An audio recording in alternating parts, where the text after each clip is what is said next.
ही चित्रकथा एका शाळेच्या पहिल्या दिवसाचे चित्रण दाखवते।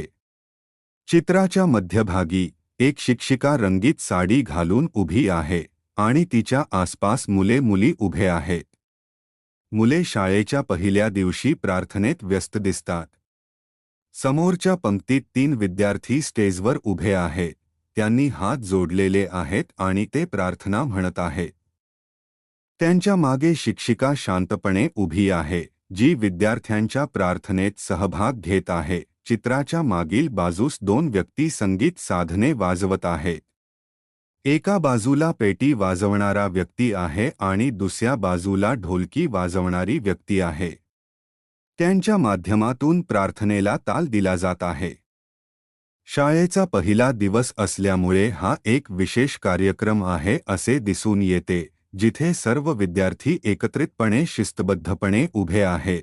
समोरच्या भागात अनेक विद्यार्थी उभे असून तेही प्रार्थनेत भाग घेत आहेत।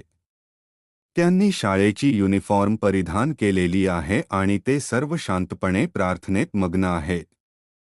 त्यांच्या शिस्तीतून शाळेच्या नियमांचे पालन दिसून येते। चित्रातील वातावरण अत्यंत शांतिपूर्ण आणि आनंदी आहे। शाळेचा पहिला दिवस प्रत्येक विद्यार्थ्यासाठी विशेष असतो आणि या प्रसंगातून तो आनंद व्यक्त होत आहे। शिक्षकांनी विद्यार्थ्यांना शाळेतील शिस्त आणि महत्त्वाच्या गोष्टी शिकवल्या जात आहेत। आणि शाळेच्या पहिल्या दिवशीचा हा कार्यक्रम विद्यार्थ्यांना शाळेशी जोडून ठेवतो। चित्राच्या वरील बाजूस दिलेला मजकूर विद्यार्थी-शिक्षक संवादावर आधारित आहे। शाळेत कोणकोणत्या गोष्टी होतात? मुलांना कोणकोणते विषय शिकवले जातात? शाळेत खेळण्याची कोणकोणती साधने आहे? असे प्रश्न विचारून विद्यार्थ्यांच्या शालेय जीवनाबद्दल चर्चा केली जाते। शाळेत विद्यार्थ्यांच्या सर्वांगीण विकासासाठी विविध गोष्टी घडतात। शाळा म्हणजे केवळ अभ्यास करण्याचे ठिकाण नसून मुलांच्या शारीरिक, मानसिक आणि सामाजिक विकासासाठी विविध उपक्रम आयोजित केले जातात। शाळेत कोणकोणत्या गोष्टी होतात? 1.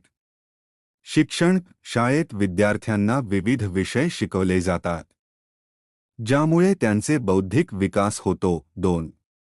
प्रार्थना सभा। शाळेच्या सुरुवातीला आणि काही ठिकाणी शेवटी प्रार्थना सभा घेतली जाते, जिथे सर्व विद्यार्थी एकत्र येऊन प्रार्थना करतात। 3. खेळ आणि व्यायाम। शाळेच्या मैदानात विद्यार्थी विविध खेळ खेळतात, ज्यामुळे त्यांचा शारीरिक विकास होतो। 4.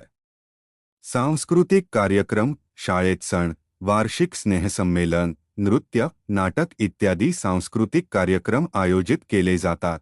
5. पर्यावरण जागरूकता। शाळांमध्ये पर्यावरण संवर्धनाबाबत मुलांना जागरूक करण्यासाठी वृक्षारोपण, स्वच्छता मोहिमा अशा कार्यक्रमांचे आयोजन होते। 6. प्रकल्प आणि स्पर्धा। शाळांमध्ये शैक्षणिक प्रकल्प, विज्ञान प्रदर्शन, वक्तृत्व स्पर्धा, चित्रकला स्पर्धा असे उपक्रम घेतले जातात। 7. संगीत आणि कला। संगीत वर्ग, नृत्य प्रशिक्षण, चित्रकला इत्यादी शाळांमध्ये विद्यार्थ्यांना कलात्मक गोष्टी शिकवण्यासाठी उपलब्ध असतात। मुलांना कोणकोणते विषय शिकवले जातात? 1. मराठी, हिंदी, इंग्रजी भाषा। विद्यार्थ्यांना भाषा शिक्षण दिले जाते, ज्यामुळे त्यांना वाचन, लेखन आणि बोलणे यात पारंगतता येते। 2. गणित। गणित विषय विद्यार्थ्यांना विचार करण्याची आणि समस्यांचे निराकरण करण्याची क्षमता विकसित करतो। 3. विज्ञान। विज्ञानाच्या माध्यमातून मुलांना निसर्ग, प्राणी, मानव शरीर, पृथ्वी आणि अंतरिक्ष याबद्दल माहिती दिली जाते। 4.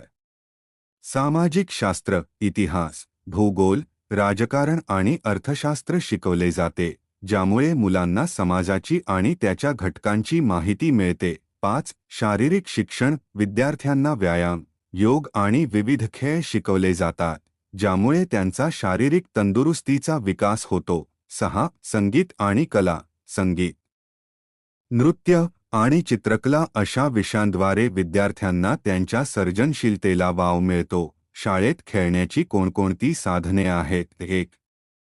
फुटबॉल। अनेक शाळांमध्ये फुटबॉलचा खेळ खेळला जातो, ज्यामुळे टीमवर्क आणि शारीरिक तंदुरुस्तीला प्रोत्साहन मिळते।